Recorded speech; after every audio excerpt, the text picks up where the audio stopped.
সালাম আলাইকুম। গোপালগঞ্জ, টুঙ্গিপাড়া, সারা বাংলাদেশে আওয়ামী লীগের যেই বেশ কয়েকটা ঘাঁটি বা দুর্গ বা ৫ই আগস্ট পরবর্তী সময়ে যে কোনো পরিস্থিতিতে ইনস্ট্যান্টলি যে এলাকার মানুষগুলো রিয়েক্ট করে সেটা হচ্ছে শেখ হাসিনার সেই গোপালগঞ্জ, টুঙ্গিপাড়া। এরপরও আছে ফরিদপুর সহ আরও বেশ কয়েকটি এলাকা যেখানে আহ, ধরেন সরকারে ক্ষমতায় আওয়ামী লীগ না থাকলেও যখন কোনো রকম বড় আন্দোলনের কথা হয় সেখানে আপনি দেখছেন যে ফরিদপুরে কিভাবে দেশীয় অস্ত্র তারপর হচ্ছে ঢাল এগুলো নিয়ে অনেকেই শেখ হাসিনার পক্ষে রাজপথে নেমেছিলেন, অর্থাৎ দুর্ভেদ্য একটা দুর্গ। তো এই দুর্গে একবার এনসিপির নেতারা গিয়া কোনো রকমে যানটা হাতি নিয়ে আসছে আর্মি প্রোটেকশনে। গোপালগঞ্জে এখনো আওয়ামী লীগের আধিপত্য হিউজ পরিমাণ আছে, তবে প্রশাসন একটা জিনিস কিন্তু এই মুহূর্তে আপনি আওয়ামী লীগের সময়টার সাথে একটা জিনিস আপনি খুঁজে পাবেন মিল, সেটা হচ্ছে কি আওয়ামী লীগ মাঠে যতটা শক্তিশালী ছিল না, প্রশাসনের সাপোর্টে আওয়ামী লীগ এর চেয়ে বেশি শক্তিশালী ছিল। এখনো বাংলাদেশে এই সরকারের বা বিএনপি জামাতের যে শক্তিটা দেখা যাচ্ছে সেটার পেছনে একটা বড় শক্তি কিন্তু হচ্ছে প্রশাসন। কারণ সরাসরি একটা মানুষকে আপনি মারতে পারবেন না মব করে প্রতিদিন একটা মামলা দিয়া, যে কোনো একটা মামলার আসামি বানাইয়া পুলিশ তাকে তুলে নিয়ে যেতে পারে। পুলিশের বিরুদ্ধে আপনি হাত দিলে আপনার ক্রস ফায়ার করে দেওয়া হবে। এটা আওয়ামী লীগের সময় ছিল। এখনো অনেক জায়গায় এই প্রশাসনের শক্তিতে অনেকেই বলিয়ান, কিন্তু রাজনৈতিকভাবে মনস্তাত্ত্বিকভাবে আওয়ামী লীগ যে একটা কি বলা হয় যে ধরেন একটা আহ, জাতিগত তাদের একটা অস্তিত্ব তৈরি করছিল, সেই জায়গা থেকে এবার ভিন্ন রকম আরেকটা খেলা আমরা দেখতে পাচ্ছি। আর খেলাটা শুরু হচ্ছে বিভিন্ন জায়গার পরে এবার গোপালগঞ্জে আমি দেখতে পেলাম। বাংলাদেশ আওয়ামী লীগকে রাজনীতিতে ফিরে আসতে একটা লম্বা চূড়া সময় লাগবে। যারা ভাবছেন যে শেখ হাসিনা চলে আসবে ২-৪ সময়ের, ভাই আপনি দেখতে থাকেন, আমরাও জীবিত আছি। আসবে না, এখন সম্ভবই না।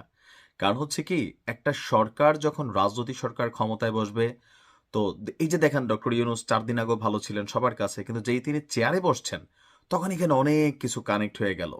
তো এই মুহূর্তে বিএনপিও অতীতের রাজনৈতিক দল হিসাবে তাদের অনেক ব্যর্থতা আছে। দীর্ঘদিন সরকারের বাহিরে ছিলেন, আবার সরকারে আসবেন, এখানে আনলিমিটেড ক্ষমতা আসবে, টাকা পয়সা আসবে, অনেক কিছুই কানেক্ট হয়ে যায়, তখন অনেক কিছু দিগ্ভ্রান্ত হয়ে যায়। আর বাংলাদেশের ইতিহাস বলে যতগুলো সুষ্ঠু নির্বাচন হয়েছে, সেই সুষ্ঠু নির্বাচনগুলোতে ক্ষমতাসীন দল যত খারাপ ভালো কাজই করুক, পরবর্তী সময় তাদেরকে জনগণ আর ক্ষমতায় নিতে চায় না। তো আওয়ামী লীগ আমরা ধরতে পারি মিনিমাম ৩ টার্ম অথবা ২ টার্ম, যখনই ব্যাক করে এই সময়টা লাগবে।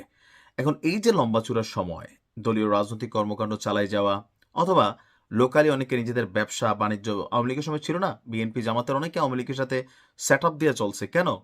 কোটি কোটি টাকা বিনিয়োগ করছে দেশে, তাদের ব্যবসা বাণিজ্যের একটা অস্তিত্বের বিষয় আছে, অনেকগুলো মানুষের রিজিক। সো সেই ক্ষেত্রে কিন্তু একটা অ্যাডভান্টেজ দিয়া দিয়া তারা সেটেলমেন্টে ছিল। এখন এই সেটেলমেন্টটা যখন ৫ই আগস্ট পার হলো, তখন আমরা দেখলাম যে আওয়ামী লীগের মধ্যে কারা কারা আসলে গুপ্ত ছিল। এখানে অনেক জায়গায় দেখছি যে আওয়ামী লীগ ছিল কিন্তু এখন তারা বিএনপিতে যোগদান করতেছে, আওয়ামী লীগ ছিল এরা জামাতের নেতা ছিল।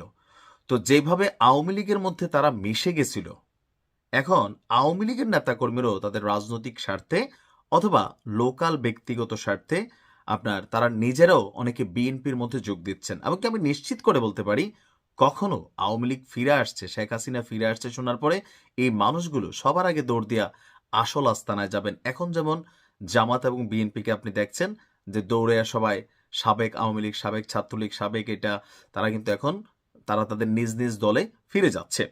ঘটনার প্রেক্ষাপট হচ্ছে গোপালগঞ্জের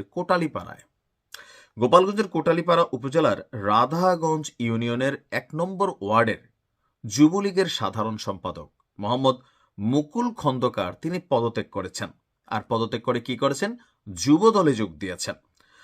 ডিসেম্বর মানে ১লা ডিসেম্বর রাতে উপজেলার ভাঙারহাট বাজারে বসে তিনি যুবলীগ থেকে পদত্যাগ করেন।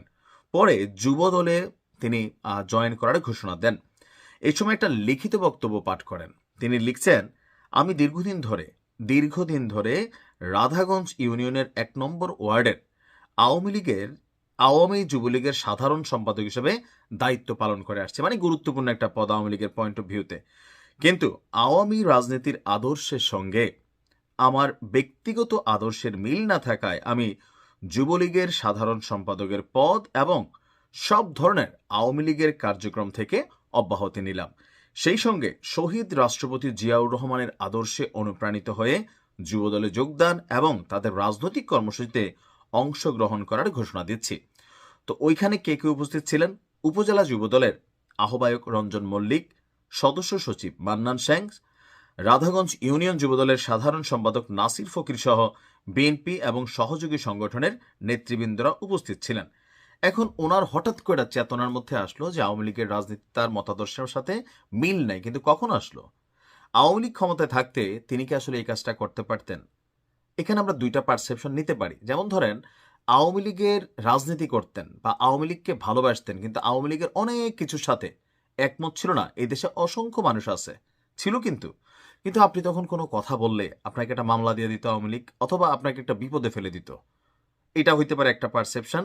আর আরেকটা হচ্ছে, না, তখন আমি যেই দল ক্ষমতায় আছে সেই দলের সুযোগ সুবিধা, এলাকায় বেটাই আমার চিনস, ধান্দাবাজি যা আছে সব করছি, এখন সরকার ক্ষমতায় নেই, আগামী 2-3টা আর আসবে না, এই সময়ের মধ্যে পিঠ বাঁচাইতে হবে, অথবা সময় বুঝে রং বদলানো, এইরকম মেন্টালিটির কিন্তু আরেকটা আছেন। আসলে তিনি কোনটা সেটা একটু কোয়েশ্চেন মার্ক।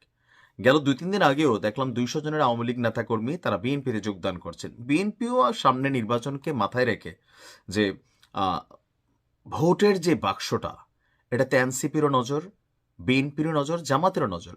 আপনি যদি আজকের দিনে যতই বলেন এই দেশে আওয়ামী লীগ নাই, তারপরে আওয়ামী লীগের ভোটার এখন পর্যন্ত কিছু তাদের অথরাইজড ভোটার, তাদের পরিবার, এই সংখ্যাটা 20-30%, যারা এখনো যদি আওয়ামী লীগ নির্বাচনে আসে এই ভোটটা আওয়ামী লীগ পাওয়া যাবে। আপনি এদের মন মস্তিষ্কে কখনোই anti Awami League, anti Hasina, anti Bangabandhu যে কোনো রূপ রং দিয়ে আপনি তাদেরকে ম্যানুপুলেট করতে পারবেন না। বাংলাদেশের রাজনৈতিক দলগুলোর মধ্যে প্রধান যে 4টা রাজনৈতিক দল, এর মধ্যে আওয়ামী লীগ, বিএনপি, জামাত যেইভাবেই রাখেন, এদের অন্তরে সেই যে দলের প্রতি আনুগত্য, ব্লাডের মধ্যে দলের প্রতি আনুগত্য, এটা আপনি বের করতে পারবেন না। জেল, জুলুম, ভয়, গ্রেপ্তার, মামলা, হামলা এগুলো হয়েছে না? হয়েছে। জামাত কৌশল অবলম্বন করে আওয়ামী লীগের ছায়া তুলে গিয়েছিল, বাট তারা তাদের কার্যক্রম অন্যভাবে চালিয়েছে। অর্থাৎ যে শক্তিটা আছে সেই শক্তিটার সাথে কানেক্টেড হইয়া তারা তাদের এজেন্ডা বাস্তবায়ন করছে। সো এই টোটাল দৃশ্যপট দেখে আমার কাছে মাঝে মাঝে মনে হয় যে জামাত তখন যেই কাজটা করছে, বিএনপির কিছু কিছু জায়গায়, সব জায়গায় না, বিএনপির রাজপথে ছিল, জামাত বেশি করছে। তো একই স্টাইলে আওয়ামী লীগকে এরকম পরিকল্পনা করতে পারে না যে ঠিক আছে, মাঠের তো শক্তি দরকার, সময় বুঝা তোমরা টিমের মধ্যে ব্যাক করবা, অথবা সময় বুঝে তোমরা সাপোর্টিং এর জায়গাটা রাখবা। এটা কিন্তু অস্বাভাবিক কিছু না। এখন সব মিলিয়ে যার যার একটা রাজনৈতিক পরিকল্পনা আছে, সেই পরিকল্পনা বাস্তবায়নে আওয়ামী লীগ আওয়ামী লীগের মতো চলছে, বিএনপি বিএনপির মতন। আর যেহেতু সামনে নির্বাচন, সবারই টার্গেট আওয়ামী লীগের ভোট ব্যাংক।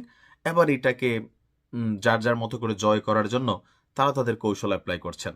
অপরদিকে আওয়ামী লীগও রাজনীতিতে কিভাবে ফিরে আসা যায়, ছলে বলে কৌশলে তারাও কিন্তু তাদের অবস্থান থেকে কাজ করে যাচ্ছেন। ভালো থাকুন।